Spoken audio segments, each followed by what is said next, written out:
belonging to the depositors. Suppose those assets up there, I do not know, belong to the depositors at the Bank of Antigua. Suppose they were bought from deposits. They do not know. No, how could they be? How could they be?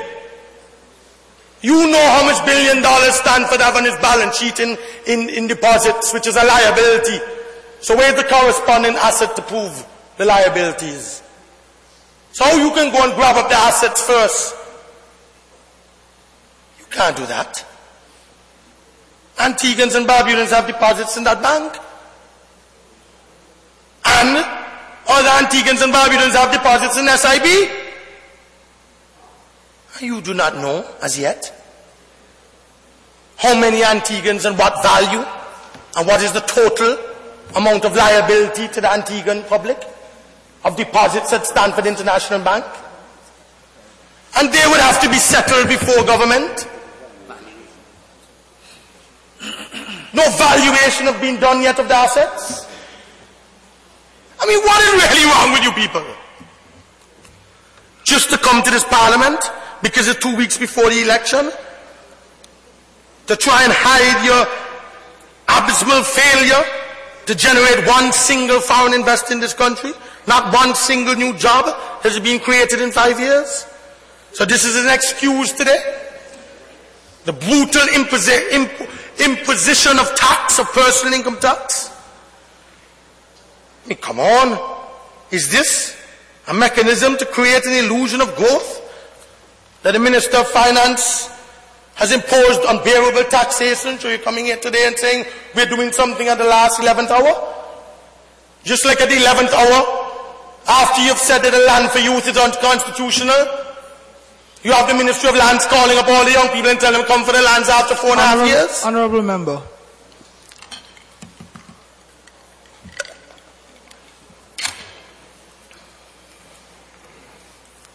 Madam Speaker, the only thing that the UPP is concerned about at this moment is the political benefit that it may derive from acquiring Stanford's land 2 weeks before an election. After years of boasting of the multi-million-dollar benefits from their alliance with the same Stanford, he now becomes public enemy number one. They're so shameless, Madam Speaker, that they now give the impression that all of this was somebody else's fault, even though the SEC investigation was for the period from 2005 to 2009, during the scorching heat of government in the sunshine. 2005 to 2009, the SEC is not investigating anything prior to 2005. There was a time, Madam Speaker, when they boasted through the length and breadth of Antigua and Barbuda that they stand for the Alliance for Development through Education and Empowerment was the model of how government deals with investors. Madam Speaker, we were told that this alliance, when he says derogatory remarks, you see how you smile, Madam Speaker? That's okay. We were told, Madam Speaker, pardon me? I'm smiling with you. Oh, thank you. Thank you, Madam Speaker. I'll smile back at you too. But the people have out there nothing to smile about. Grace Farm and Green Bay has nothing to smile about. So let's not smile today, Madam Speaker. Let's not smile. We were told, Madam Speaker, that this alliance would generate over $30 million a year in taxes from the Ghana Island project starting in fiscal year 2008. Starting in fiscal year 2008, nothing happened. Nothing happened. And Madam Speaker, as the UPP tries desperately to distance itself from Alan Stanford in light of his difficulties with the SEC, it is very necessary to remind the Honourable Member for St. John's Wool West, the Honourable Prime Minister and company, about the glory days, Madam Speaker, of their romance with the Texan billionaire investor who achieved great things for this country under the Antigua Labour Party. He did. He invested hundreds of millions of dollars. And for years he created gainful employment. And when we were struck with 2 hurricanes, he helped the people of this country. He sent containers and containers of food and shelter. He sent generators to put on to Antigua and Barbuda Defense Force. I don't care whether you like me or not, but I like you. And you like me. And that's what matters. And you don't like Baldwin. That's what matters. Now why does Stanford like me? So that's what matters. But that don't matter whether Stanford like me. It's not about Stanford. It's about what he has done for the country in our hour of need. You're not protecting our workers. Honourable Member. You're coming here, Madam Speaker, to score cheap political points, Madam Speaker. You have, Honourable Member, you have 5 minutes. Madam Speaker, I started at 1:45. No, Madam Speaker, I started at 1:45. 1:45, Madam Speaker, I want some extra time for all the interruptions, Madam Speaker. I need half an hour more, Madam Speaker. I was interrupted, I need half an hour more.